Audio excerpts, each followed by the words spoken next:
Orange is on, just in case you're wondering. Recording in progress. Lucy. Hi, nice to see you. Okay, all right, so my microphone on. Okay, so it is 7:02. I'll go ahead and call the meeting to order. We're in the Sheridan City Council chambers. Yvonne, can you call roll? Yes, George. Here. Buckles. Present. McElroy. Here. Hebert. Here. Hodges. She's online. Here's Liz. Liz, you hear us? Do we have to tell her to unmute or? Well, we had her mute. Oh, there she is. Here. Okay. Flynn. Here. There you go. And Houston said he would not be here tonight. Okay, so I don't know if I have that name. First up. Peter Flynn, I don't know. so Yvonne, did we get any public? None online, and I haven't received any from the couple here tonight. Okay. All right, so first up then we have Your Honor. oh You're right. Wouldn't that be a nice time to kind of? That's right, I forgot, yeah. The other day Preston asked if he could just make a brief introduction since this is his first meeting. So I totally forgot about that. I'm sorry, Preston, go ahead. Yeah, well, public comment. It's yeah, for those that haven't met me, especially anybody from the public, I'm Preston Polasek. I'm the Interim City Manager. Been here just 3 days. Got a little bit of whiplash, not too bad, but I'm really happy to be here, and I'm really honored to be able to work with the staff that you have, the council. We've got some real great things that we want to do here over this interim period, which I don't want to take up time to kind of get into that tonight, but your next meeting together is going to be at the budget, where you'll hear the presentation of the budget. I expect that to be a very lengthy presentation, and that'll be really great. And then we're going to follow that a couple days later for your first regular meeting in May. So I want to recognize Mayor George, who came in on my first day and welcomed me to City Hall. That was really great. Personally, it was really wonderful to come to Sheridan and this wonderful, iconic, historic building where you've got City Hall. It's well known just to be a really nice, iconic building for the community. And it's a great community in many ways, Sheridan is. I haven't gotten around to see the city's facilities yet. That's coming, but to be here on both sides of the river, to have a lot of historic buildings downtown, Sheridan is a special place, and it really is a privilege to help you and the staff get through this transition period. And we're going to be talking a lot more about that later. But a little bit about myself, just real quick. I am an employee of the Mid-Willamette Valley Council of Governments. I'm not an employee of the city, so I'm here by contract, basically. But I've got 35 years in local government experience, mostly in Oregon, almost exclusively under a council manager form of government. Been doing interim work for a while, but most of my career has been working with cities that have gone through rough spots. And I feel, I think that's very rewarding to do that kind of work. And I'm well suited for it.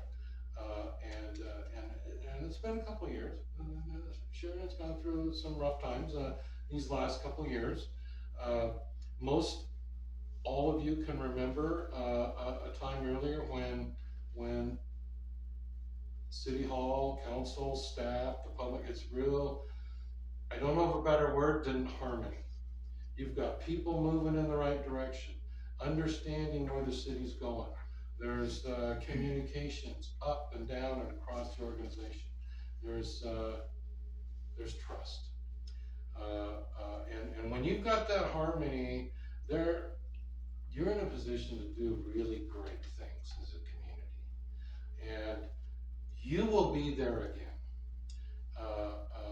And you may not feel like you're there now for obvious reasons, but you will be there again. And I am just privileged and honored to be a part of that transition. And I'm just really looking forward to it. And thank you so much for bringing me in. Thank you. Glad to be here. Thanks. Right, well, thank you. Next, Helen, do you wanna come on up? Yeah. Okay. Okay. You just have to. Orange is on. What? Just Oh, go you ahead have and to turn push the the mic button. on and. There you go. Okay. There you go. All right. Hi, Lucy. Hello, And Helen. I wanna thank you so much, before for doing the fluoride, and I was Sandra, Skyberg, and Ian's not here, and so I really appreciate it, and today I thank Jim for really being here for me. I totally appreciate you doing that, so I could speak, and, I just have to get my piece of paper out. Like, I'm just not used to this, like, I used to teach and talk to people, but I mean, kind of gone by. So, anyway, what I'm gonna do is, you're probably gonna think to yourself, well, what is she doing? Well, the thing about it is, what I wanna say is, I'm gonna kind of tell about my life.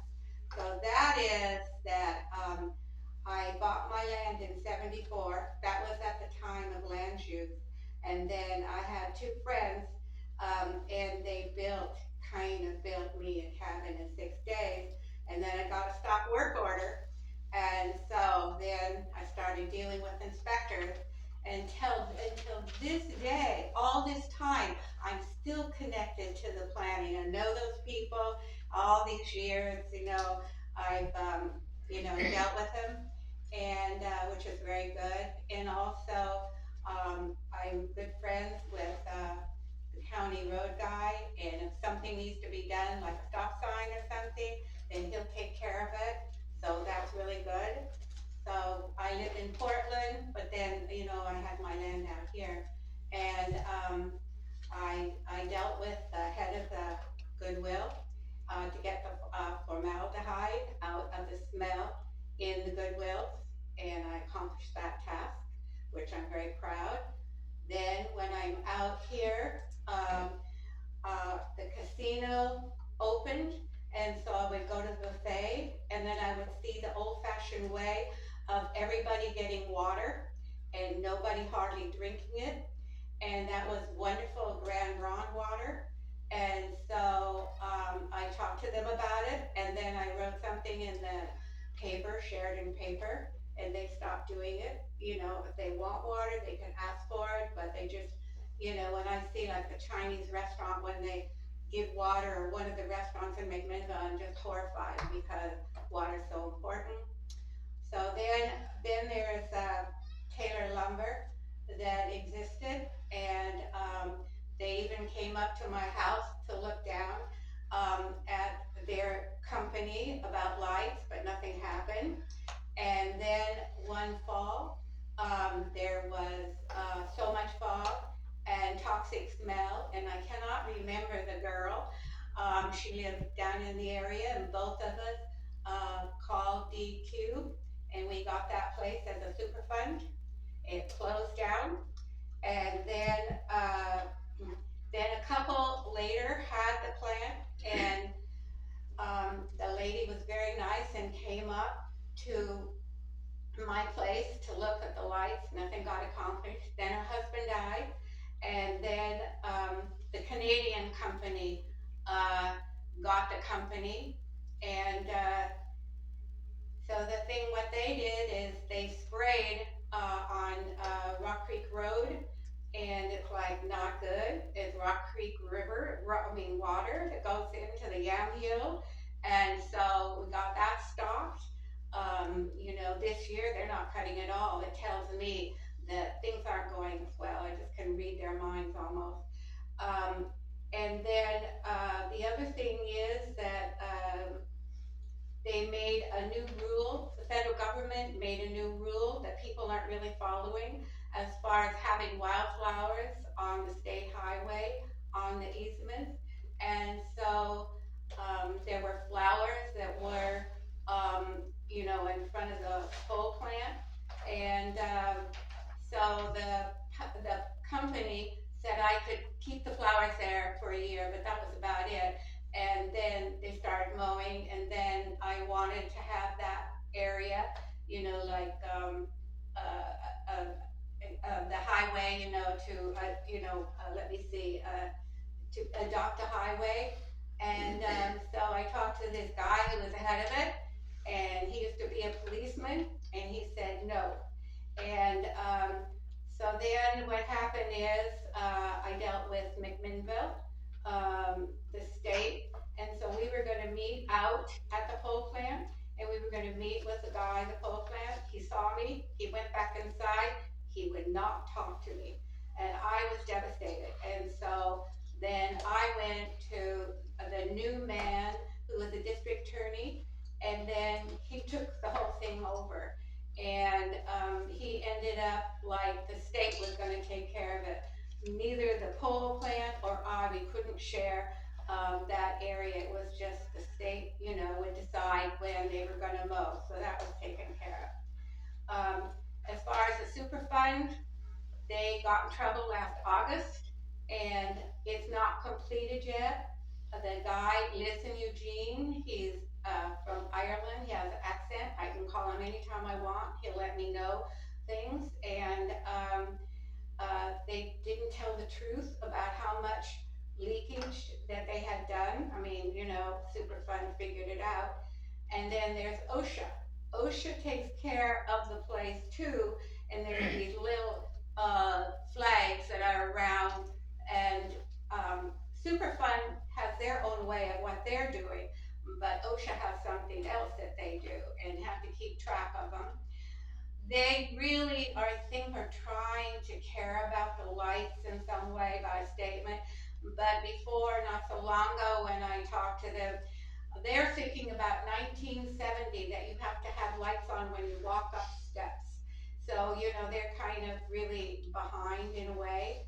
And, then what happened, not so long ago was their containers, they have these great big containers, and they were supposed to clean the sludge out per year, and they didn't do it, and they got in trouble, and then they had to do it this year. And there's been with so many trucks and everything, and barrels, because they have to send this stuff, they have to put it on a railroad and send it to Utah. And even like the guy in Eugene says, well, I take pictures all the time. And anyway, he says, well, you can give me pictures, but you can't like invade into their privacy by something, I mean, I can take pictures from outside, but it's not a lot that he can do right now, because he said they're going to have to pay a fine, or it's going to go to courts, and it's taking so long, because this happened in August for the Superfund problem. And let me see, so that's still going on. So also what I want to say is that I deal with CenturyLink, and being older, I get to deal, and then I get to talk to people in the United States rather than a foreign country, and so I have a really good connection. And already I got one pole fixed that's over by Rock Creek Road and the highway. It was like 2 or 3 years. No one was able to take care of it. Finally, I got a hold of somebody There's another pole that's across from the post office. It's got a yellow tag on it. I've got the numbers, but I haven't pressed on them to take care of it. And then there's another pole going toward Willamina before the fire department, and it's got a great big nest above there. And I don't know, but they're very good about the idea that they won't destroy that nest because they know that birds are important. So I don't think that's taken care of either. And so the other thing is, there's strange things happen on Rock Creek Road and all around there. It's unbelievable what's been going on lately. But anyway, so the person I deal with, Cole, who's a district manager, the sad thing is he's going to be gone in 2 months. He's retired, and I don't know who's going to come there then. But instead of calling ODOT, I just call him, tell him when a sign is down, because we've had these accidents by Rock Creek Road with Hampton and another accident, and by Red Prairie and the highway. And even one time they went to take care of a road sign there, but they didn't see this other one. And so I photographed it and sent it to Cole, so then it would be taken care of. And then I don't know if anybody noticed, but before, I'm not seeing it so much now, but if you're coming into Sheridan from McMinnville, there was a great big boulder that came off the hill, and it went down, and it broke the pole there, and no one was saying anything. And I talked to the guys, and then I told Cole, and you know what's going to happen. And then because you know they need to like figure and measure at the bottom part to get something back up. So that's pretty much a lot of what it is. But the thing about the pole plant, they're Canadian. I would email the president and send him photographs. He doesn't care, not one bit, not at all. The person who's in charge now of the pole plant here is Roland. Roland used to be a long time ago just working there. And during that time, it was easy to be able to go in there and have a conversation with a manager. But then also what happened, there was a new rule, I think federal, that if you're in an office with a man, you have to have another person sitting there as some form of protection. Because I say, well, who is he? Why is he here? So then what we did is we stood outside and talked when we needed to. But when he was working here, he was very nice, but they had these big containers for garbage, and people throw things in, like workers would throw their lunches, and you know, the ocean is there, and the wind would blow, and the seagulls would come in, and then there would get stuff all over the place, and even get out into the road. And again, then I took photographs. So really the bottom line is, I've done everything you could think of. I really care about society, and I do what I can do on my own, but I can't do this. And they will do nothing. They have no respect. Well, they don't necessarily have respect for women. One time it was written in, you know, if you care about the plant, you know, like if you Google it. But they won't do anything at all with the lights because they just think it's fine with the way they are. And it's you know, in my bedroom, I have shadows all over my bedroom from the lights that are 400 football fields away. And it's just, I just need help. That's all. So the Dark Skies project, and so that's what you're talking about, like their lights What? are super bright. Well, on here. Yeah, they're too bright. They're extremely bright. They shine out. They do not shine down. And I'll just say something about LED lights. I know everything about lights. I know things about the red camera lights, you know, invented in Australia. I mean, you know, anyway. So LED lights, they were made by this man in Japan, but then he went to California college. And so the term is drooping. And what happens is they're not made right. They're very bright. When you look at them, they're very bright, but they don't do a really good job not like the LED, like the condensing lights that are rainbow. And if you think about fireworks, you're gonna see splashes of fireworks and they're very bright, and then it comes down and it all goes to the ground and there's nothing. So really, LED lights are very bad. And they've already made some sort of ruling for cars when they drive, supposed to, that they don't shine in other people's eyes, because given time, people's retinas are going to get destroyed because the lights are so bad. Okay, so I know you mentioned Roland, do you have someone else at the plant you recommend, I talk to? Roland, isn't Roland, did you talk to Roland? I have in the past, not about, Well, the thing about it is, I think Roland's in charge. I mean, he was very nice. I think Roland's in charge.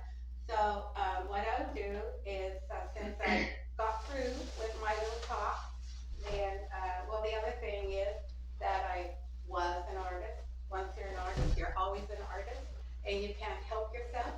So what happens is, I made you all something. I didn't make you because your name wasn't on it, I don't know.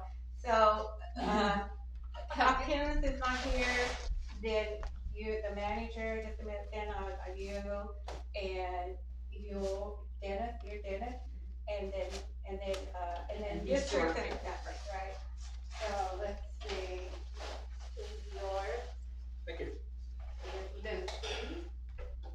And I've looked into some of this, dark skies, and actually, if anybody, because, Helen does a lot of looking for the city of Sheridan, and then she just brings it to somebody who will listen, and in the past, she's been ignored and turned away, and obviously, she found out when she comes to my office, I invite her in, and she comes in, we have discussions, and then I was in, I got a set of these, I don't know, it might be even in here, pictures of how the lights are supposed to be shining down. There, Lucy, it's all there, So anyway, I was in Dundee the other day and I saw those kind of lights. Now, where I live, I can actually see Stella Jones, which is the Taylor Lumber Yards. And those lights do shine straight up. I mean, I can see them from my house, but it's not shining in my bedroom window like it is her. And she lives up off Mariah Lane, which is where the easement is for the Delphian School, but I'm very familiar with that because, I'm a realtor. But for her to be that far away and still have those lights shining in her bedroom is kind of like the piece of purpose of living out the country. And what she's attempted to do in the past is just to see if they could modify their lights and bring them down. And that's where she is. I'm just filling in a couple of spots for you. That's where she has been just shut down. And I really kind of don't understand it myself, because it is a form of pollution, actually. It's just that we don't see it here, but when you have, I have clients from Portland and bigger towns, they don't see the stars at night. I just couldn't believe that they were at my house and there's all that, oh, that's so wonderful. And I said, yeah, don't you ever look up? He goes, well, yeah, I looked up, but we don't see anything, we don't have stars because of all the lights that shine up. So it is an issue, and I think it's worth addressing. She's already done a lot of the killing, trying to get it to turn up, trying to get something to happen. And so, and then like I said, when I was went through Dundee one night, and I noticed that they changed their lights in their town, and they all shine down, and there's a form that they take, and I thought, the pieces start fitting together when you start noticing it. After she kind of gives me I get kind of a really nice little seminar, and then when I go out, then I start to observe things, and it was just like collecting information on the fluoride. You only think one thing, right? I guess that it wasn't what it perceived to be, and this almost falls into another situation.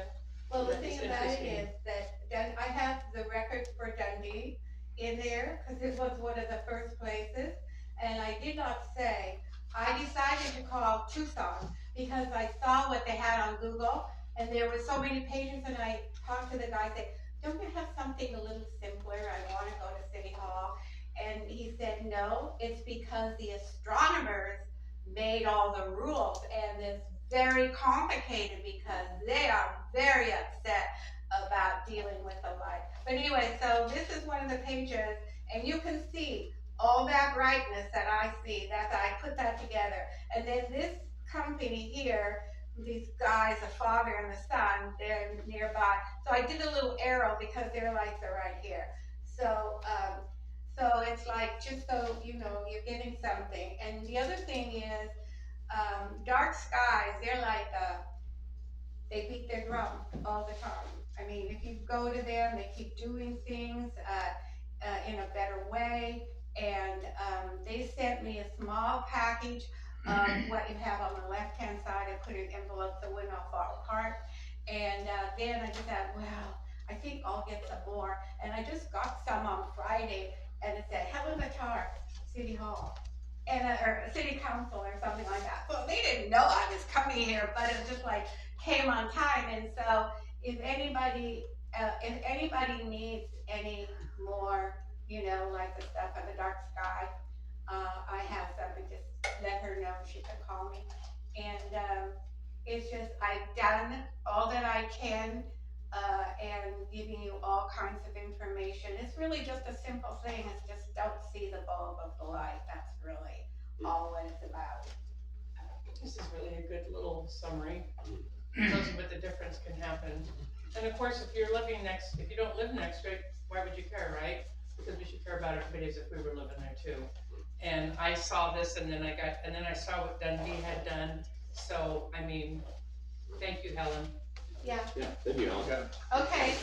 Are we done? So, I think, Helen, these regulations that you got included in your packet, Yeah. is that from the Dundee, you say, or?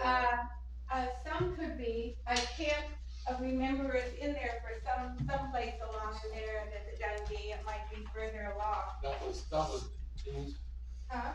like regulations? Yeah, is it say Dundee on top? I didn't see Okay. it anywhere. Oh, okay, well, let's see, let me see if it's somewhere here. I don't know. That's from their regulations. I think that's Dundee. I think Right. yes, that's Dundee. I don't know where Yeah. this is. I'm not sure. Okay. Anyway, again, you know, the pole plants, like children, they get away with murder because nobody is saying, no, you can't do that anymore.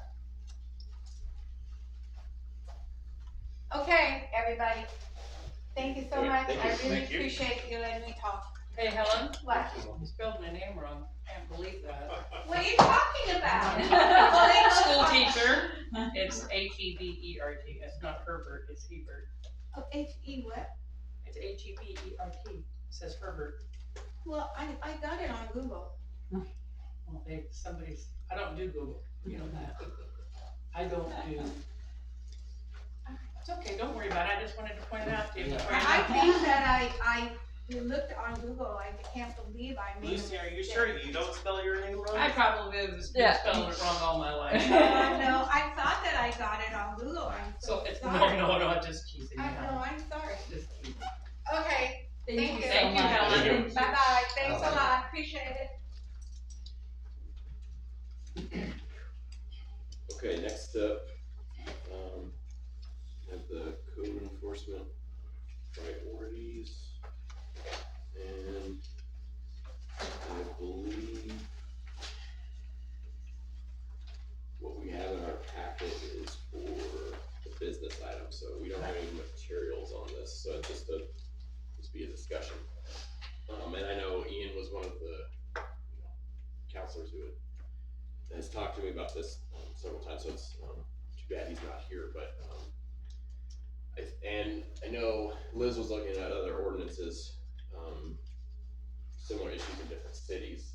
Tyler, did you see anything besides the one from Silverton that made sense? I have no idea what you're talking about. Okay. Sorry, I'm thinking of hoops, but I guess this is just code enforcement priorities in general. I was jumping ahead. You were looking, he was looking at the one she had from Kaiser, wasn't it? On basketball hoops. And you said she gave you 2 pieces of paper, which I was kind of hoping we maybe have that to take a look at too. But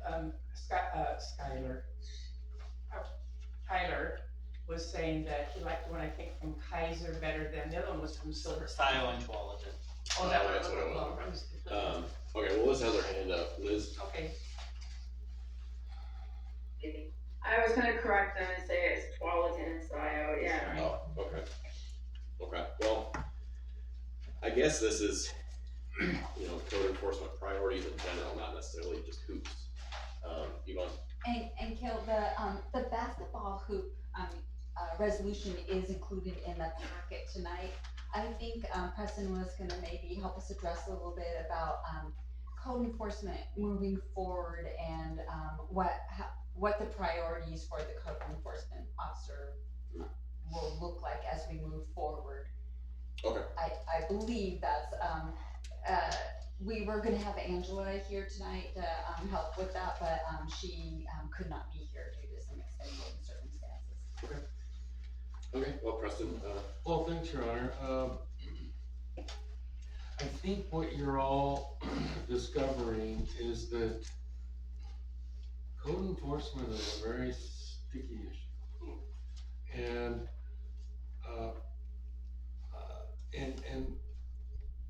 you're trying to regulate a pattern of behavior that has been accepted for quite a while. So it's good to move in that direction and all, but I think part of the homework first is to look at the code and see where the holes are, instead of having to come and realize that basketball hoops is not junk in the right of way. Okay. I guess what I would say is, I plan on working a lot with Angela. She needs to be a direct report to me, because of the sensitive nature of code enforcement. And as we move into that direction, we have to be very thoughtful and take the time. And I think this might be a good time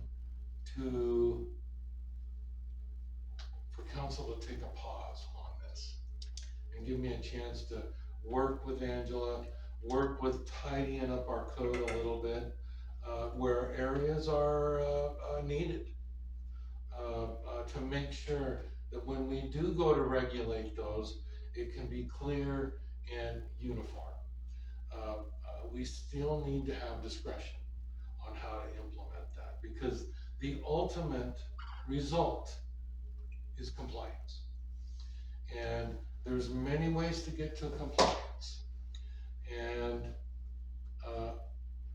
Angela can be the perfect person to help get us there, but it's not through issuing tickets or warnings. There's another way to go about this that's a little more thoughtful. The community doesn't know, probably, that the council wants to make this a priority, and we want to clean up certain areas. There's generally some outreach that's done first. We clean up our codes, it's more of a program to implement in a thoughtful approach. This is only my third day, but I can see that there's some upset people, and it doesn't have to be like that. We can work this more comfortably. You gotta have your regulations done. This is a good one because basketball hoops are not junk, but they need to be taken in at night. This is how you approach it. And so it does take a comprehensive look. I'm happy to do that with Angela. And I think we can bring a much more thoughtful approach to enforcement. If council's willing to give us a little breathing room and get our feet under us a little bit, help with the discussion. I encourage every one of you to come and talk to me after this week. We'll have the budget out. by the end of this week. After that, I would love to hear the priorities of the council and how we can best meet your needs. This just takes a little more thoughtful approach. It's important. You want your communities to look good. You want people to upgrade their properties, take pride in their properties, but to initiate a change abruptly is maybe a little bit too fast.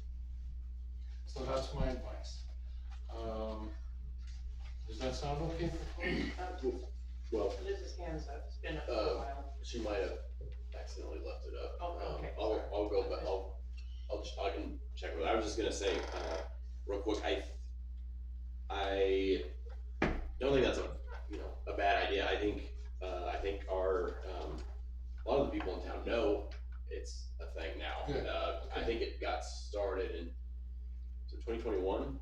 We got our first code enforcement officer, and I think a lot of it was a shock, kind of like you're saying, like all of a sudden people were getting hit with a lot of things, and I think it's gotten a little bit better. But as far as the code goes, and I think Ian would probably agree with me, well, I don't know if he would, but is that if we're citing people for code that is messed up in the first place, we might want to fix the code and then cite it, because otherwise we're gonna get, people are gonna say, hey, I got cited for this, and then they're gonna tell us about it, and we're like, oh, that doesn't sound right, you know what I mean, that code doesn't make sense, or something like that. Jim, go ahead. Okay, just a little history. You mentioned 2021. I moved into mine in 2017 and building a house here in Sheridan, so I started coming to these meetings. You can see the town looks like crap. I mean, we got people putting cars in the yard. So I talked to the Sheridan Realization movement, and they were like, yeah, we hate that. Oh, it's just terrible. We want to do something about it. So I came to the council. I said, hey, what can we do about this? And the answer from the city manager, we don't have any money for that. Unfortunately, the city attorney, good old Walt, said, well, you could put a line on him in the budget and put some money toward that. Well, Frank didn't like that, but the next year they did. He didn't spend any of it, but he had money in there now. He couldn't say we didn't have any money for it. So it took until 2021, about that time, before they actually got serious and had a code enforcement officer. Up until then, it was totally complaint oriented. You could send in a complaint to, over at Public Works. Public Works would take a look, and if they thought it was a problem, I don't know what happened from there, because the city manager was not forthcoming into how we were fixing these issues. Now we're doing it much more publicly, and I think a lot more people are aware of what we're doing. But you're correct that we need to make sure our ducks are in a row before we go out telling everybody else, hey, you need to do this. Exactly, and I appreciate that history. That helps a lot. And code enforcement's a big thing. Your codes, you have a thick code. But what we're talking about is how people maintain their properties.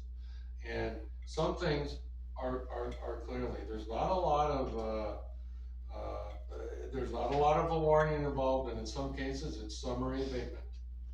An officer comes and says, you've got until 5 o'clock to clean this up today. It all depends on the issue. And I think having Angela determine those issues is not the best thing right now. I think that's where I can help influence. What needs to be abated today? What's a warning? And who needs tickets? And some of the things that need to be shored up, that's fine.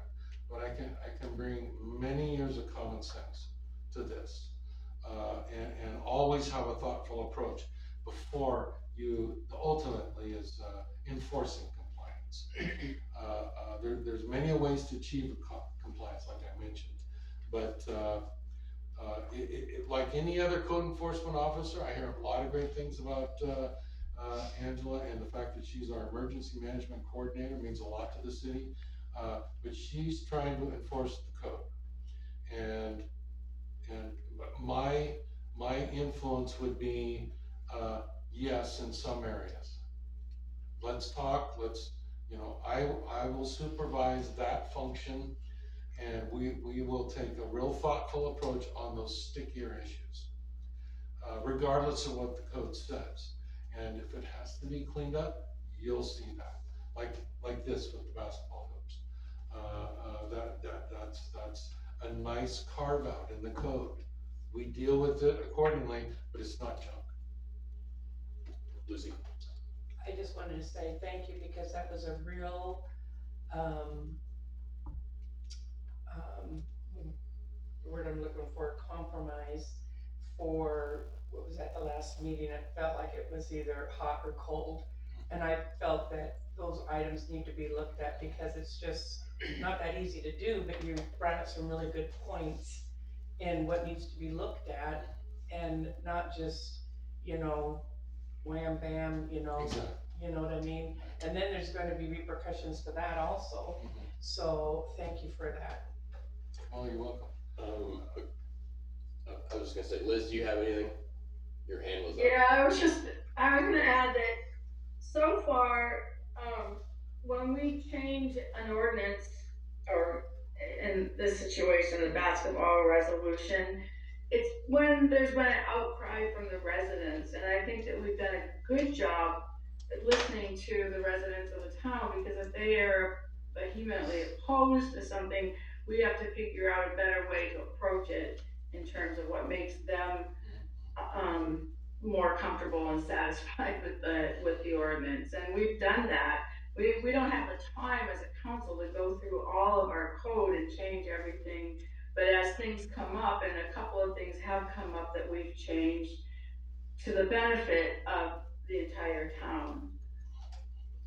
Right, and might I say, Your Honor, that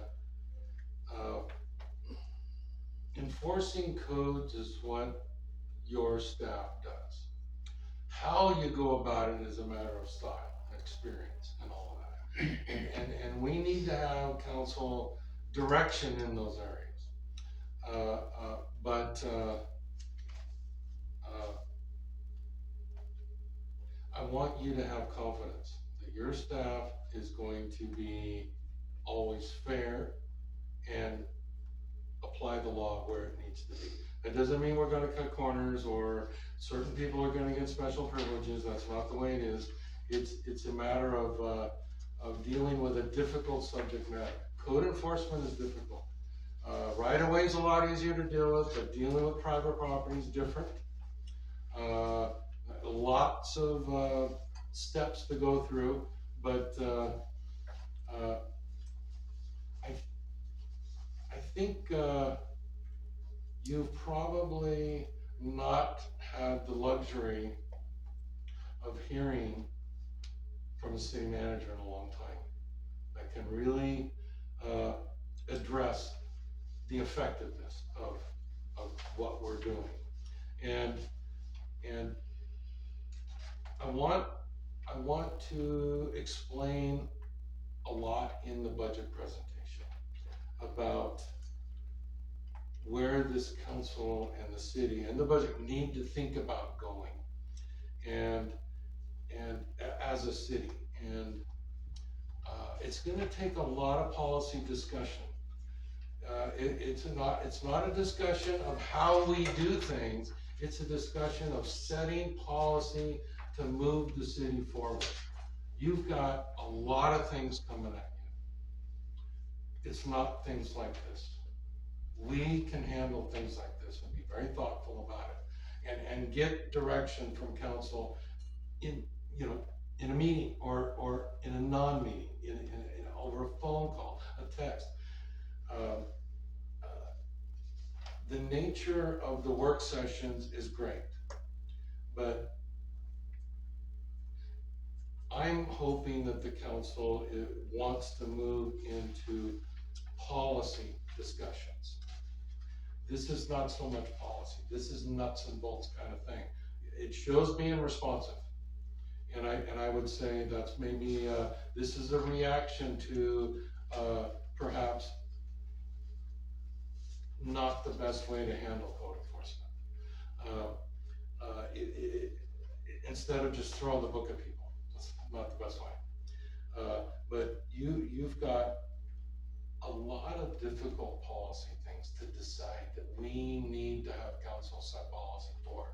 And you'll be hearing a lot about that. They're not nuts and bolts things about how things get done. It's about big time policy. It's about growth management. It's about being able to serve the development needs in the city. You're gonna hear a lot about this in the budget presentation. If I had my way, your work sessions will be lined up for the next 4 to 6 months on stuff. And I think you're gonna enjoy that very much.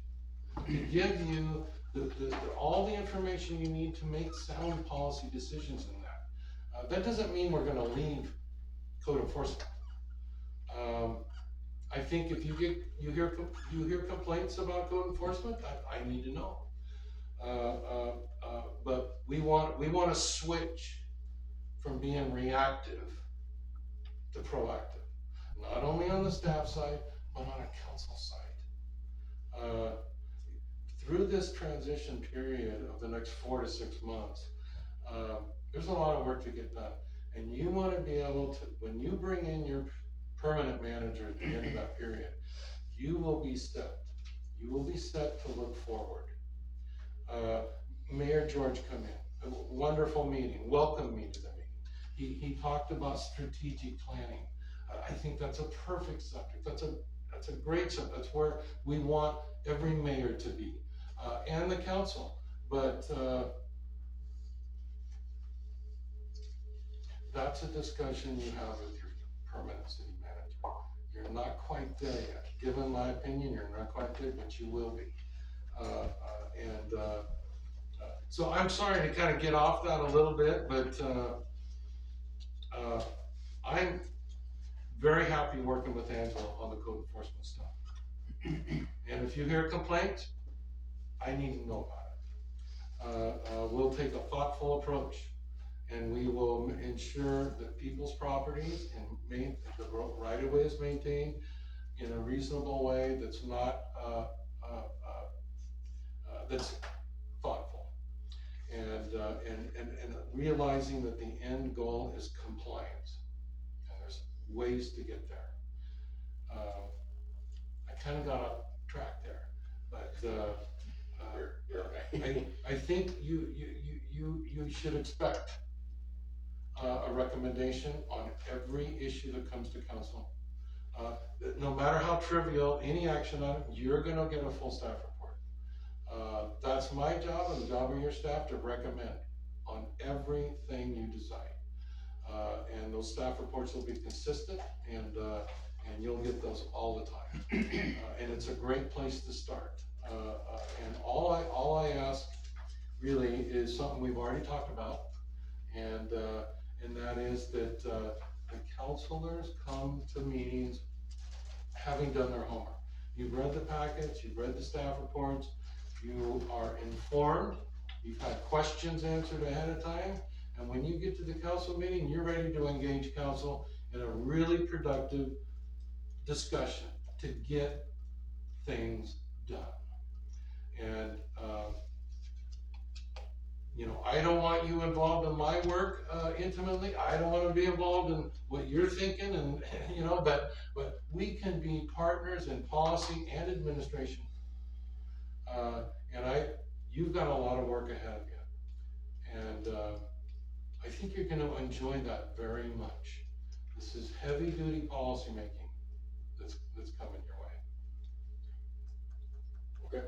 Liz and Peter, before I call you, I just want to check. Danny, is that code enforcement sound okay, or you want to have some more discussions on that? No, I think there's some things that are left out of this, such as areas that aren't healthy to basketball hoops. Just some more discussion needs to be done. So Okay. I'd like to see us table this and see what you come up with. And we'd sure love to see your notes, Danny, on some of those, because if we do bring back some code enforcement updates, it'll have those comments. And it's not the kind of thing where we bring it to you in a work session. This is to act. This is to act either on an ordinance, on a resolution, in a regular meeting.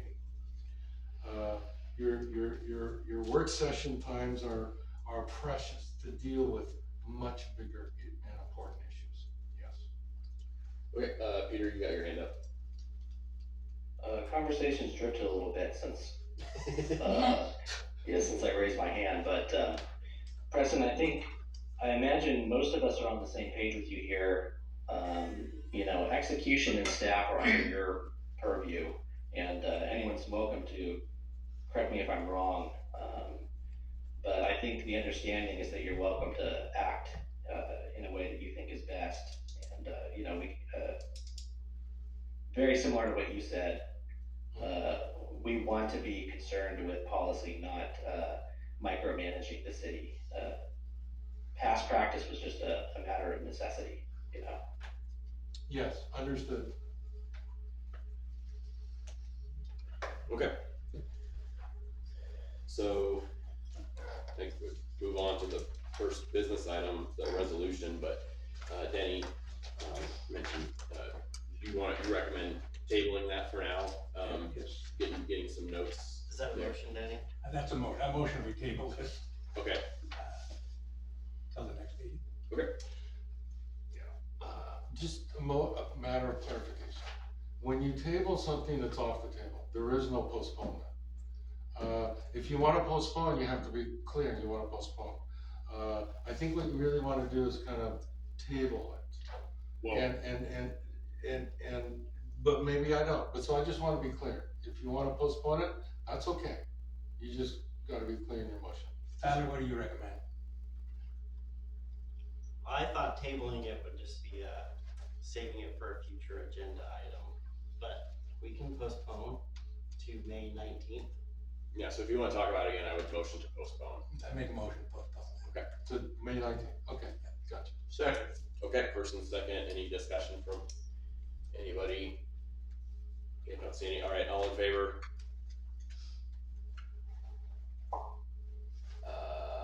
Okay, that's unanimous, except for Ian who's not here. Okay. So it is still unanimous. Still, yeah, this, just to clarify for people who can't see that Ian isn't here. Liz, good job getting your hand raising and unraising in the right order. You're a pro now. Okay, so we've got the next up. Thanks. Next up, we've got award community grants. There are 3 here, and okay, Jim. I thought we had already covered that at the last meeting. I was there and I thought we said, hey, we got 3, we got the money, give them their 500 and go for the gusto. I thought that was done already. Did I? There was 3 at the previous meeting as well. That was back when we had the second quarter. This is third quarter, and there just happens to be 3 again.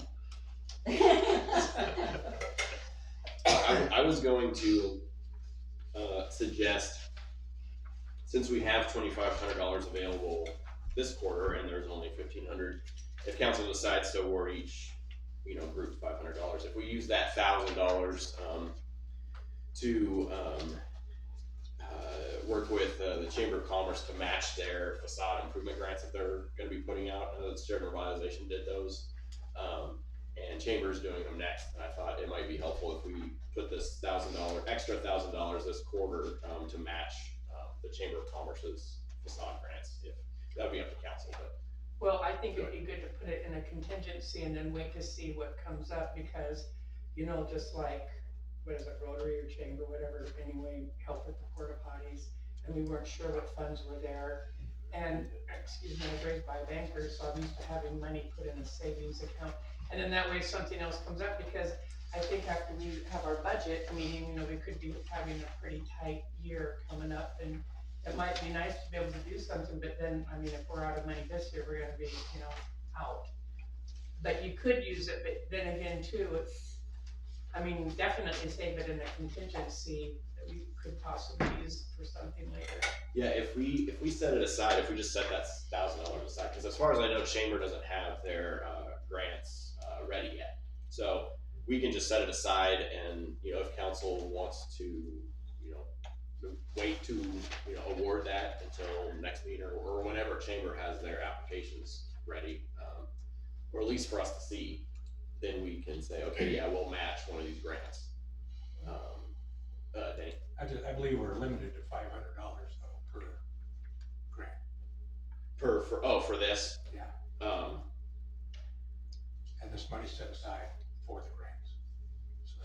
So that's, So like if we were to match Chambers, you're saying like we would, or you're not talking about Chamber at all? no, I'm just talking about this $1,000 that's left. Mhm. Something could put in for a grant, however we need to do it, but that's, it's a limit of $500 per grant, according to the way we set it up. So like we could maybe, if council wanted to do the matching of Chambers grants, we could match first, I don't know, the first two, 500 each. That kind of what you're, Yeah. okay. Jim? I'm still lost, I'm sorry, I thought I paid attention. These are the third quarter grants, correct, the ones that came in our packet? Didn't we just talk about them at the last meeting? I was at the last meeting, I was there, did we not discuss these? I didn't think we did. I don't think we did. I guess I've got an active imagination, I apologize, but, very confusing to me.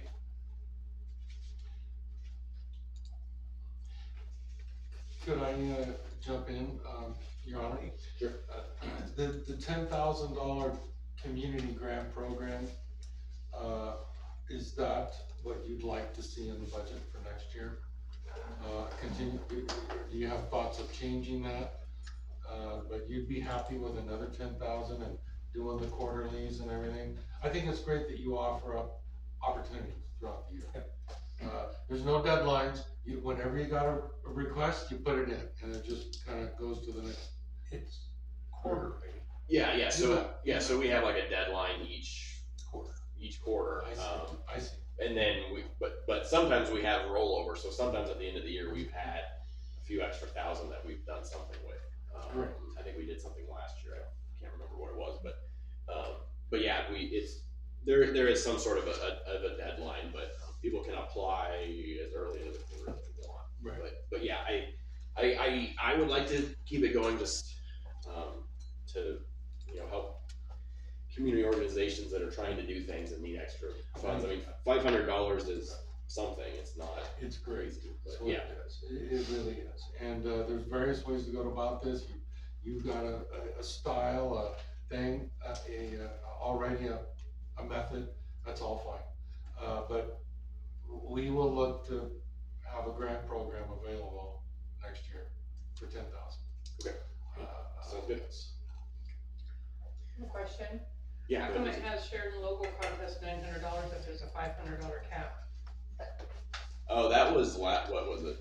Yvonne, do you want to explain? Yeah, so second quarter, at the second quarter grant time, the city council voted, and that's, I think, what Kale's kind of maybe leaning towards with, maybe moving this excess money to something like the facade grants.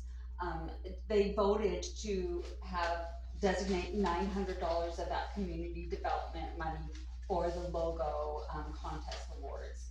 And so, while you did designate $500 for this, but you do have the authority to, change the use, provided that it's still being used towards a community development type of situation. And I think that's what, Mayor was, asking about with the excess. We still have one more quarter, believe it or not, we're gonna do this again in June.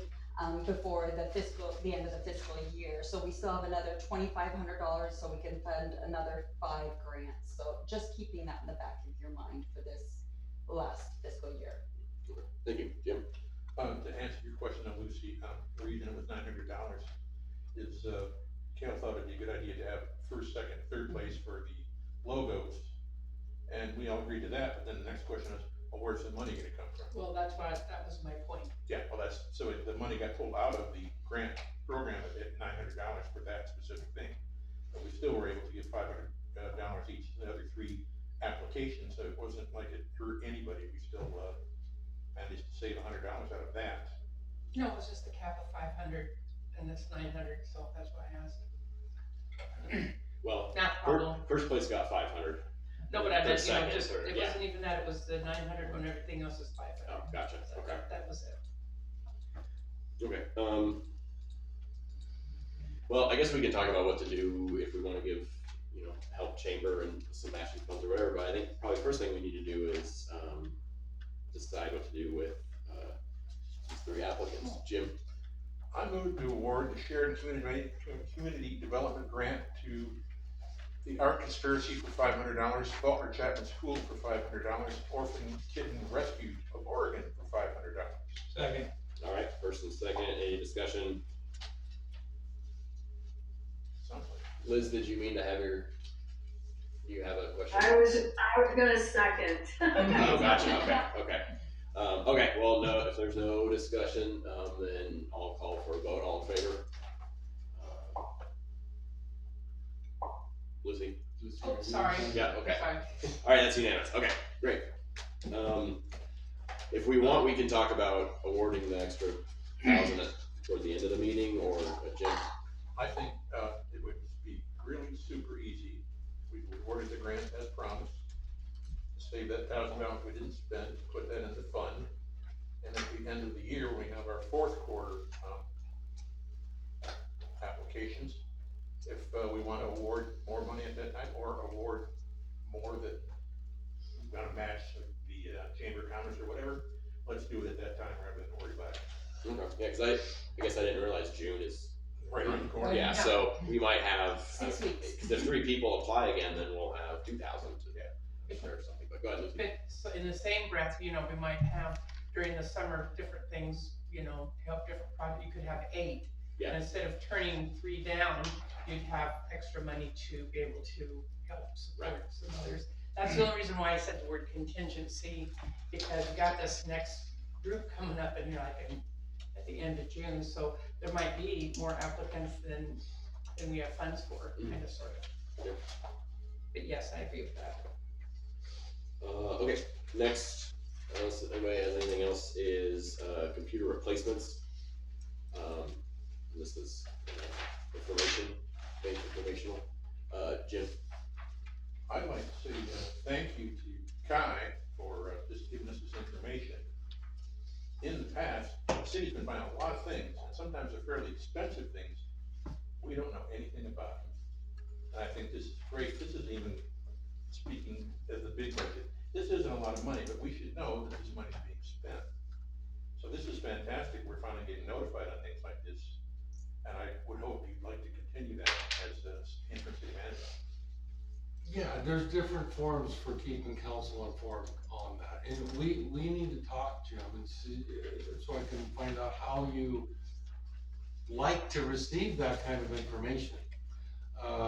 Because there's a lot of things we're doing all the time with materials and surfaces, and all, and I don't know what your interest is or the rest of council's.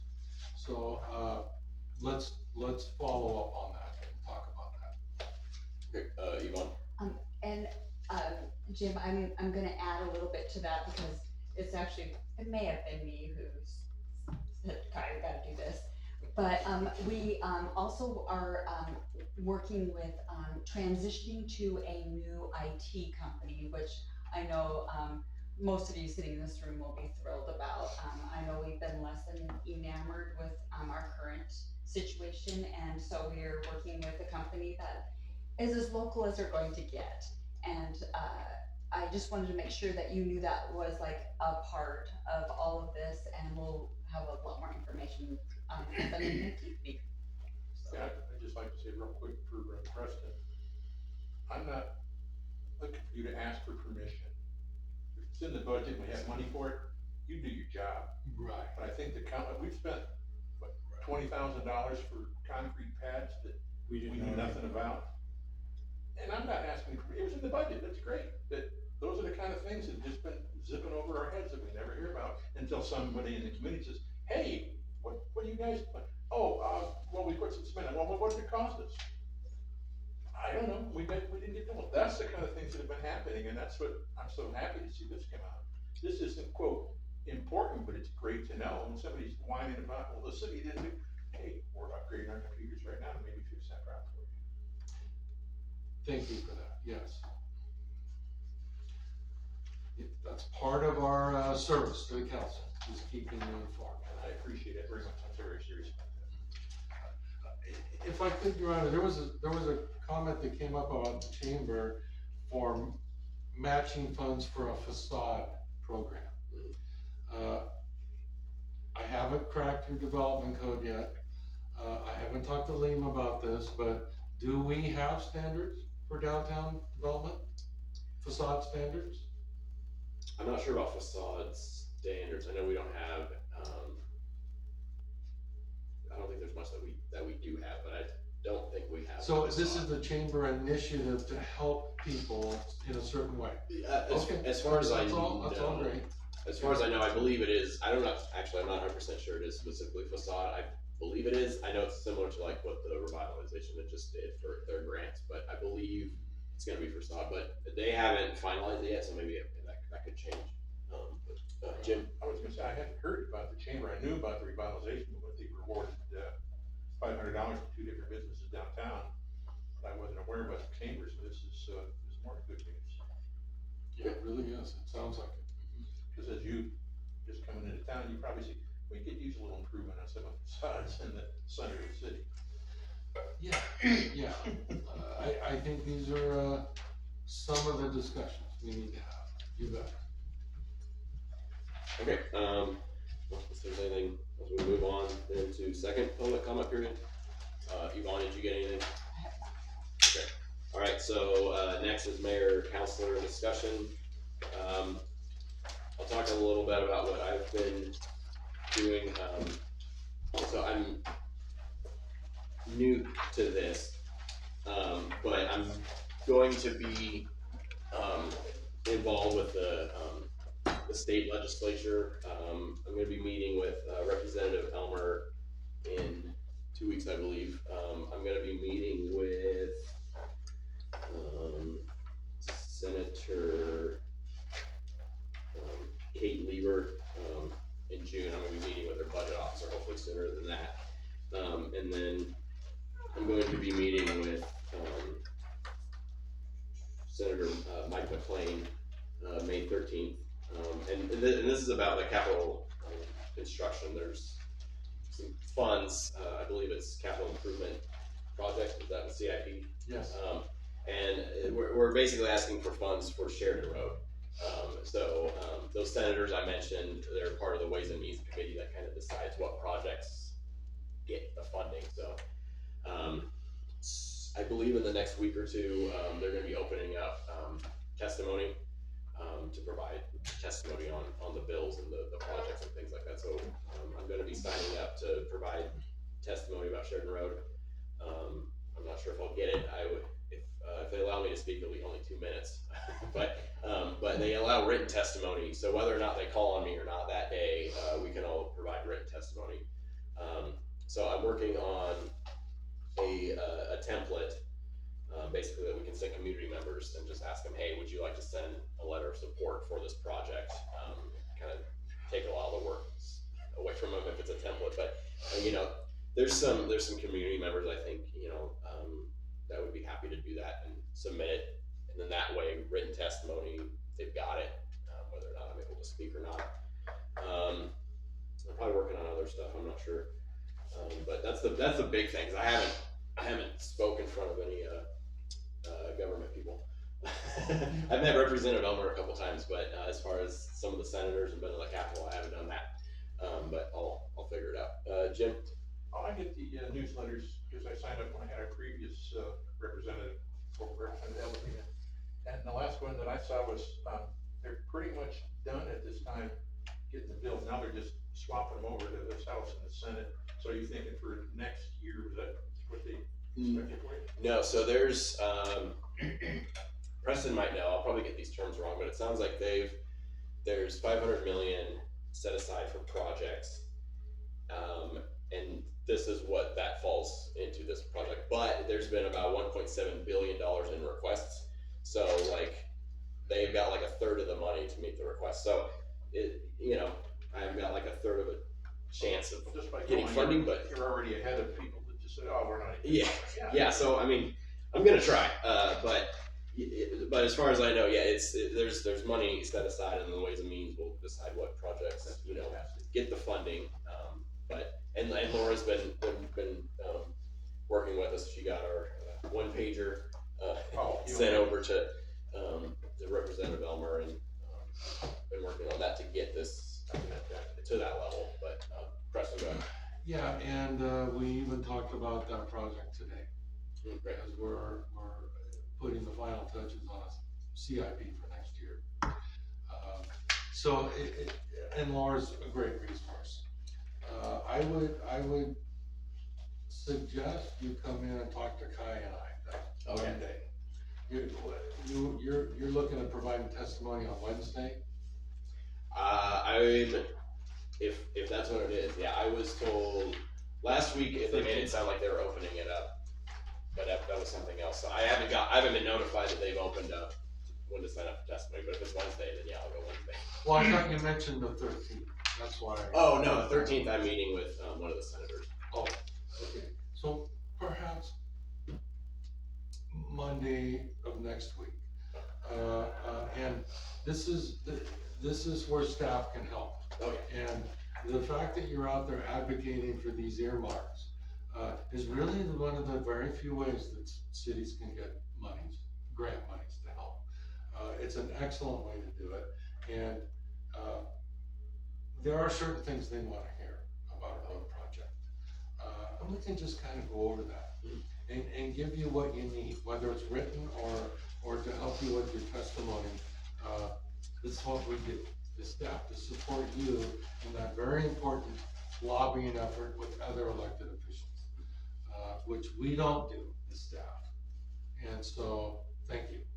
Yeah, well, yeah, I appreciate the help, because like I said, I haven't done this before, so. But yeah, I mean, that'll be helpful, and especially some of the help on some of the things I really need to, mention specifically. Right. I think that'll be helpful. Okay, well, that was what I had. Council and Jim. I got a simple one, but I don't know, because I thought Kai was gonna be here. The question that I was asked by a committee member, when are the restrooms gonna be open at Southside Park? I don't think there's anybody here that knows that answer. You can find out. I said, Later. Yeah, I was there. I was there not too long ago, but yeah, they weren't open yet. But yeah, we can. I know for sure they aren't. I mean, I've been down there relatively recently. They still got the plastic on the doors, and they haven't been painted. Oh, when I was there, it looked like everything was there, like for it to be open. I don't remember seeing plastic, but maybe it was. I just didn't notice. But yeah, I think we can. Yeah, we can send an update out to council tomorrow, let you know. That'd be fantastic. You got it. Probably Wednesday.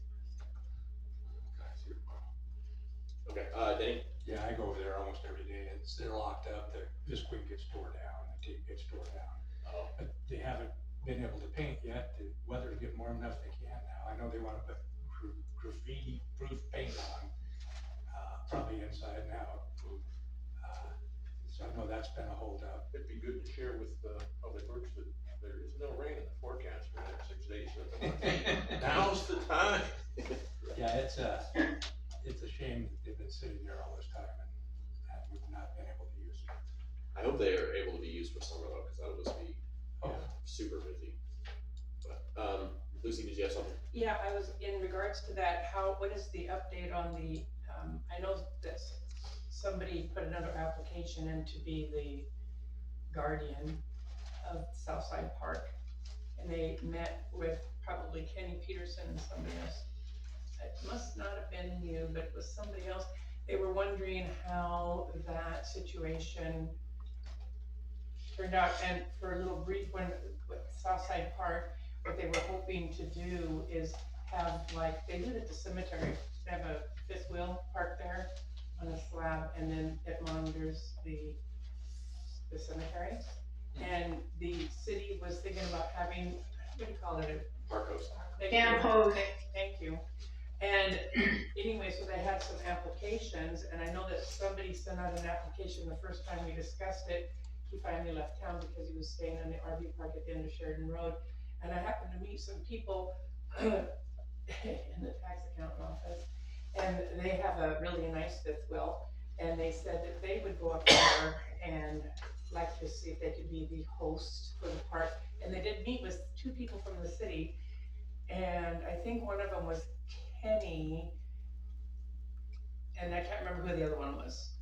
they were wondering, you know, how it went. I said, well, we haven't even had a meeting yet, to see if there's been any kind of decision, so maybe we can figure out how the park host, and I met with, this doesn't seem like it was Kai, but I think Kenny Peterson was there, cause she said the word Kenny, I only know one.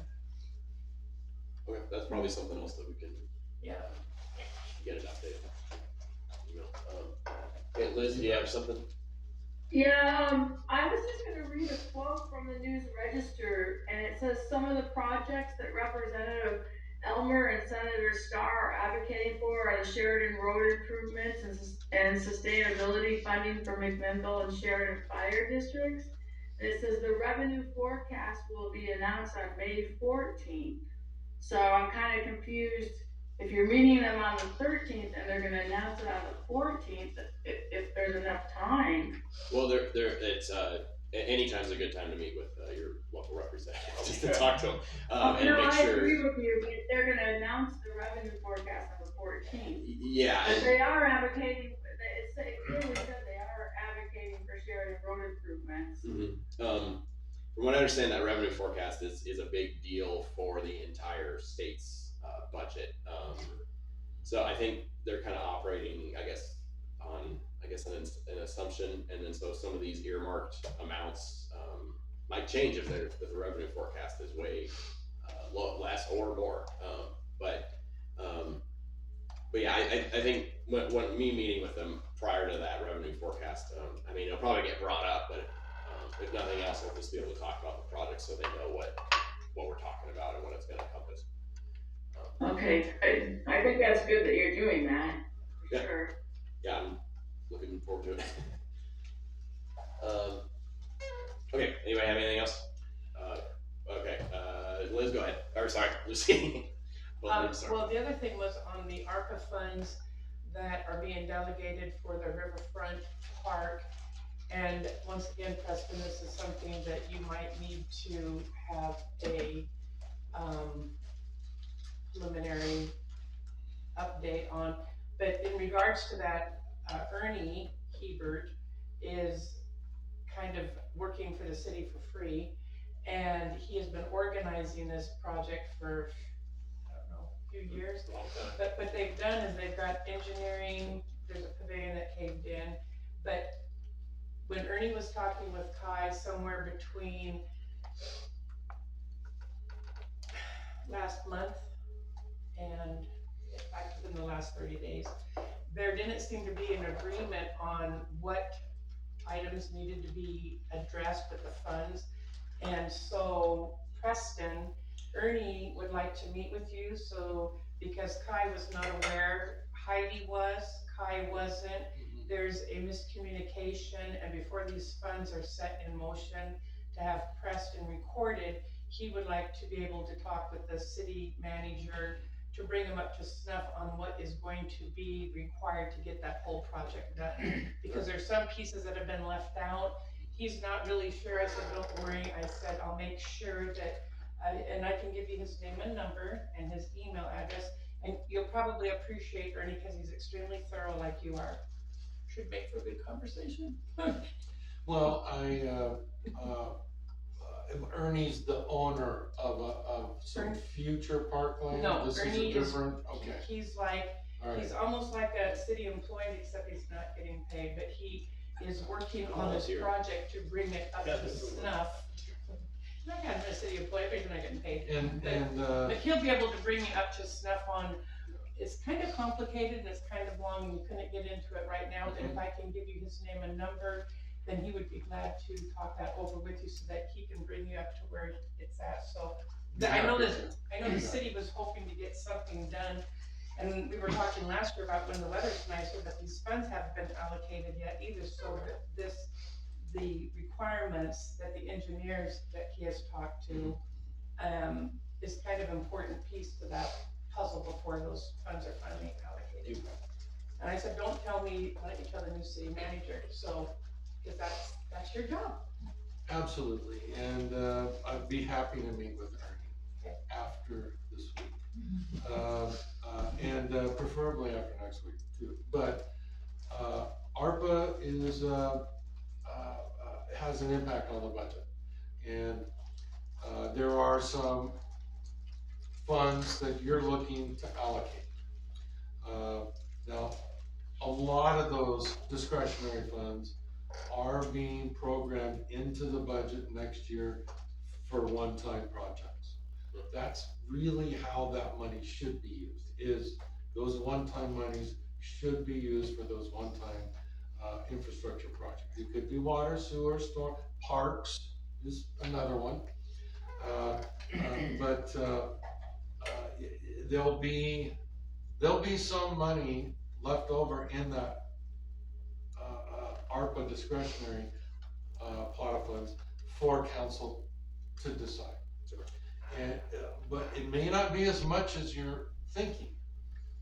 Once we shore up water, sewer, streets, but there will be some in the budget. Yes, Jim. I think you'll find that, the council got to go through a process of looking through, okay, we had a list of several things that we could spend it on. And we broke it down. I don't know if the right number is 5, but we picked 5 items, because they told us we had to allocate that money before the 31st of December last year. And if it wasn't allocated, we could lose it, so we allocated it. Is that not right, Helen? Is that right? Obligated, Okay, not allocated. sure. I'll go with that. Yeah, and the general sense is this is gonna be for one-time project. Yes. Not maintenance, not ongoing expenses. So, yeah, that's what you'd wanna keep in mind for that discretionary. That, again, lends itself to a work session. How do you wanna spend that amount that's left? You know, it could be 150, it could be 200,000, it could be 250. You Don't know, say numbers, Preston. something around there. It's not the, you know, I think you're gonna be very impressed with the CIP we put together for a 2-year program for the city. And then you still have to decide some of that money. Danny, did you have some? I just got a couple other things I want to talk about. So, if we're done with this subject. I think so. Okay. I just want to thank the Public Works for getting under the plaza, and getting that really cleaned up. I think there was 2 homeless people that were helping with that, and they worked really hard. And I want to thank them too. And I will go down and thank them again. But, it was quite a mess and quite a lot of stuff that they did in Public Works to get it out of the way for that one. And also, Jenny, can I ask where the plaza is that you're referring to? you bet. You know where the restaurant is down here? You talking about the one on the corner by the bridge? Yep. Yeah. Riverside Cafe. Yeah, I actually talked to them today Okay, well, about that's the plaza that. next door, that wooden deck, Gotcha. and that's to be rebuilt. Okay, I asked them all about that today. Good. And they weren't sure, and I said, well, you deserve to know. Yeah. You deserve to know what the expectation is for that space, and I will find out. Ernie will be able to That's Okay. bring the me up to project speed on Okay. that. that he's working on for the Okay. city. And when you talk about cleaning up the area, is that on the other side of the bridge where you have access down Under. below and all that? Is that where you're talking about? Underneath that wooden deck, Oh, underneath that, and then under the bridge, right, which the bridge is county, right. the plaza is city. Well, we have some beautiful spaces there along the river. There are. And Obviously underutilized, but, I'm glad to hear that there's a plan for that already. That's all. Big plan. Great. Okay, go ahead, Danny. The other one I want to say is I want to thank Public Works again too for getting these lots across the street cleaned up, and they look really nice. I think we can talk about moving ahead with what we want to do there now, because it's a showpiece. I did and I checked with Kai, that can be overflow parking for hometown days. So after hometown days, we can put a building there, but until hometown days, I've set that aside for overflow parking. It is not a parking lot, but it was overflow parking for the event. So nobody can just park there anytime. You can only do it if there's no more parking during hometown days. Kai, I want to be very clear on that. Anything else? Okay. You don't have to go ahead. I just wanna make sure that, Preston and I call your attention to this little goodie sitting on your desk. I'm going to share it, online with, our folks that are online tonight, just so they can see the upcoming schedule. Did you get what he said? Yeah, I go. The upcoming schedule, is pretty intense with Jensen Strategies. We, had a meeting with Jensen Strategies. They sent this to me, today at the end of the day, of all of the things that are coming up. I know Preston was talking about your work sessions. One of the first, huge things we're gonna be doing is the work session on June 2nd. You'll be developing the candidate profile. So there's gonna be a lot of intense, activity coming up surrounding this, and that gives you the full schedule of, dates that are highlighted in yellow that are gonna be, pretty important. So we just wanna make sure that you kind of get those plotted in your mind.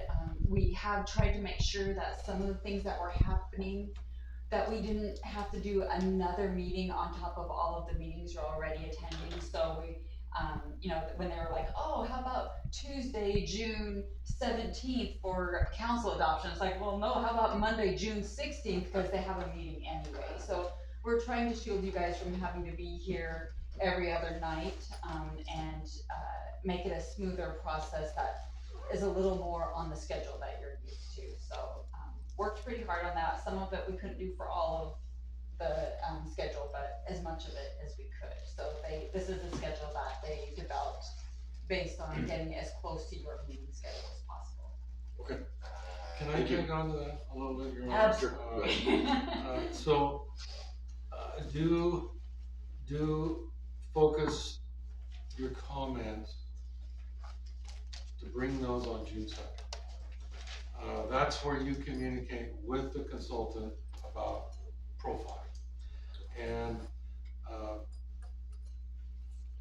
hopefully there'll be discussions we have as you come into the office and meet the new guy and talk about your priorities. And we wanna talk about this. And what you have in front of you is not something to adopt or approve. It is a fast track, 4 months. If everything fell in line, all the stars aligned, wow. Okay, and I can tell you right now, that's not gonna happen, okay? This is a 4 to 6 month process. You have to think 6 months. If it happens sooner, wonderful. But this is not gonna happen in 4 months. If you want a nationwide recruitment to get a city manager, it's not gonna happen in this time frame. And that part of that needs to be communicated to Jensen on June 2nd. Now, if it's council's intention to fast track it and push, that's fine.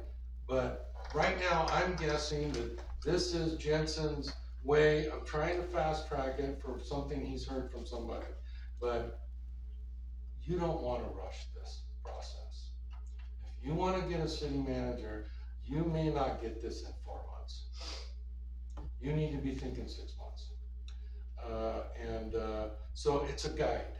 It's a guide to all the steps that need to take place, whether it's 4 or 6. And that big discussion is really going to take place on June 2nd. Very important is to set that profile. And then things start to flow more so. You're kept informed about applicants, this and that. But we need to be thinking about 6-month process. Most of the time, I've only been here 3 days. I've heard a lot of people talk about 4 months we're gonna have a new person in. And believe me, I'm here as long as it takes, but you have to under promise and over deliver. So you need to be thinking 6 months. And that's fine for Eric to be thinking about 4 months, but that's not gonna happen. I don't see that happening. So let's be talking about that in the meantime. As you come in and say hi to folks in City Hall, we're gonna be talking, and this will be one of the subjects we kick around. Yvonne, I had a question real quick. So the second or the third line, it says May 19th and May 26th. Oh, you were right, the week yes. of, for the week of, I see. But then the public meeting is Tuesday, March 20th. Is there anything the week of? Tuesday, May 20th, you're talking about. So that public meeting, that is a virtual input meeting that they will host. You aren't hosting that. They welcome your input, or if you would like to attend that. What they will be doing though, that week of the 19th, some of you may recall, is they contact you individually. You're considered what they consider stakeholders. So they reach out to you each individually and like, hey Denny, we really want to get to know about what you would like to see. And so they kind of go through and get your input each individually, so you're not put on a spot in a group setting. Okay. And then the meeting, June 2nd, I don't see a time here. I believe that those evening meetings, they would prefer those to start at 6, because they're not gonna be short meetings. It's probably gonna take the other 3 hours. It's probably gonna be 6 to 9. Okay. And I think they don't prefer to go, real late, because nobody's thinking real good too much after 9. So your brain starts to fritz out, so. We've seen that before. Yeah, we have. So that brings up a bigger question. We should be planning work sessions to not last more than 2 hours. You start losing people. Whether you start at 6 or something, doesn't matter. Regular meetings are different, but work sessions, we should be able to plan something 2 hours. If we can't get our act done in 2 hours, then we haven't planned it well enough. Does that seem like a good litmus test for all of you? Any argument on that whatsoever. Okay. We need to plan for 2 hours, not more than 3. So Preston doesn't get a microphone. Preston, you're already in trouble. It's your first meeting. Yeah, I think that'd be great. Okay. That's good to know though. I'll plan for 6th on June 2nd. Yeah. Does anyone have anything else before we? I have one question. How are they gonna get a hold of us, Jensen's? They have your they're gonna reach out to you, both your emails, but they're going to reach out to you by email, introducing themselves, so you can expect an email, and then I think you'll be able to talk to them how you prefer. Well, the reason I say that is because I still don't have my city council email. It's still not fixed. And I'm sorry, I called over here the other day because I sent something to somebody and I didn't send it. He sent it to my city council. And I said, I've been talking to you guys, and I think it was poor little Omega. And she goes, well, you know, you can always do this. And I said, you know what, Omega, I don't want to do it. I've had this problem for over a year. The city has not corrected it, just for me, because I'm the chosen one. So I told her that I wanted her to, I think, contact Kai and tell him. She goes, well, just call him up or send him an email. I said, no, I'm not going to do that, because this has been going on for too long, and I'm tired of running after everybody when something's not working right. So that one, I have 2 others. Heidi used the 973. You sent stuff to me in it. Right, we did provide that to them as to send to both. Because I don't know how Kai got the other, I don't know what was going. Doesn't really matter, but I just said no, I'm not going to do that. So I'm just tired of it. That's all. I just want it fixed. Yes. So, and then the other thing is, I kind of had a little bit of an issue at the last meeting. You guys were talking. Kai was here, sorry, and I think he was talking across the room about the truck, and they were talking guy talk, because it was like in another language. And I wanted to almost say, except I wasn't feeling very good, what are you guys talking about? Because, after the meeting, I don't know about Peter, but I know that Liz said, what were they talking about? And I said, I don't know, but they know more than we do, and shouldn't we all know the same thing? So my question is, whatever is going on with that truck, I'd like to know about it too. And also, when I heard for the first time that we no longer have a Public Works Water Director, it was stated at the last meeting, I'd like to know why that is too, because am I, once again, the only one that doesn't know what's going on in the city? Because everybody should be treated the same, with the same respect and courtesy. And I'm having issues with that not being reciprocated either. So I am hoping that I can find out about those items so that we can look into those and ask the questions, because I can't speak for everybody on the council, but I can speak for myself. And I know that Liz said, do you know what they're talking about? And I said, no, I don't know what they're talking about. But I'll make sure I mention it at the next meeting. So that's what I'm doing now too. Jim? I do know, about the water department. Kai explained it at the meeting that he decided that position was not required and that he was gonna be able to take care of the water department with the personnel we have available. So that position has gone away. Well, I just heard that it was gone, or there was nobody there, and that's all I knew. And I wanted to be able to, you know, like why, when, where, how come, and all that kind of He stuff. made that decision as the public works director. That position was not needed. And so he is working with the personnel that are working up there, because he thinks they work just fine. That's what happened. And as far as, I guess, what happened to the employee, that's a HR thing that, I mean, if you wanna know more, I would say, talk to, Tyler or Preston. Or maybe not. Much more to know. Okay, yeah, but yeah, we. Well, the fact that you don't know anything is like, It was sent out in an email. that I probably didn't get because. Correct. We And sent I'm- it to everybody's city emails. So you see, I'm getting real tired of that city email thing. Either fix it or start getting a hold of me, because I don't like not knowing about it. And I think if it's set out now, everybody knows for the legal record, that email has not been working. Omega can't fix it, the guy who put it in can't fix it. Liz couldn't fix it, not that she knew, but she thought she knew more than me, but not when it comes to that computer, because nobody can fix it. So I don't want anybody to use that for an excuse anymore that, well, I sent it to your city email. I don't really give a crap, because it doesn't work.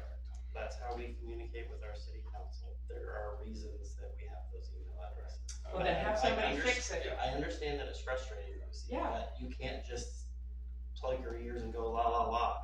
I understand that you've been working on it, but that is how we communicate with our council. It's not me. Well, let me jump in here if I can, and first, let me tell you, Lucy, I am real sorry you've been out of the loop on that. I've been out of the And loop it's- a lot. And it's a technology thing that I think that's one reason why we're going in a new direction with our IT. And so we can, those technological things are being worked on, and they're gonna be fixed, but, in the meantime,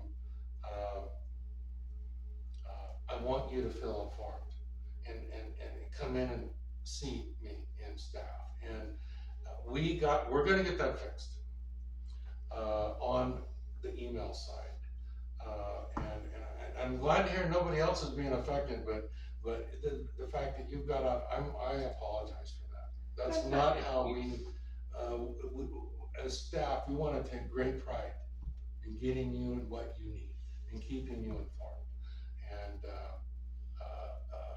so we will do better.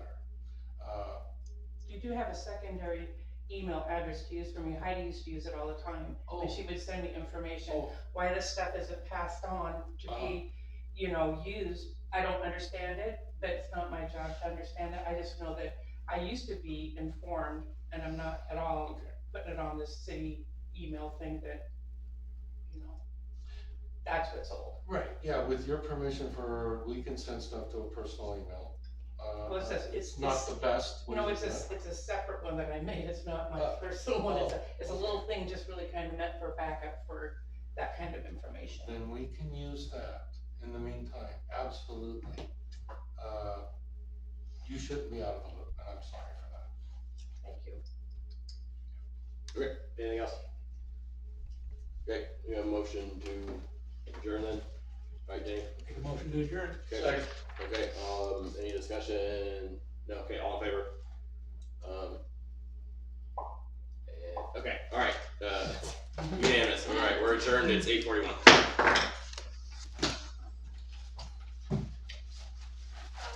Recording stopped.